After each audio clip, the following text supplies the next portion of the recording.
memaparkan kejayaan atlet dan isu semasa dalam dan luar negara.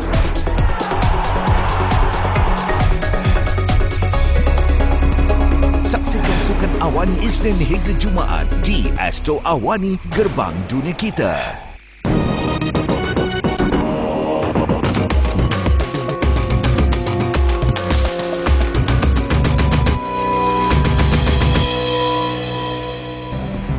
Ada beberapa cara untuk mengawal ketagihan terhadap junk food.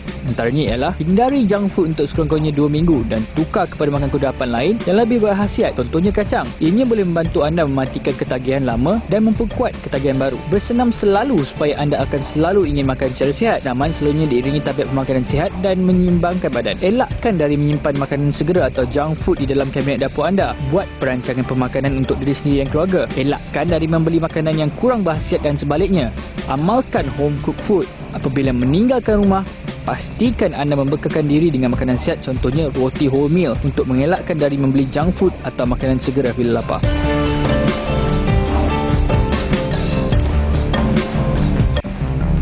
Satu keseimbangan perlu wujud antara makanan segera atau ringan dengan makanan yang berkhasiat.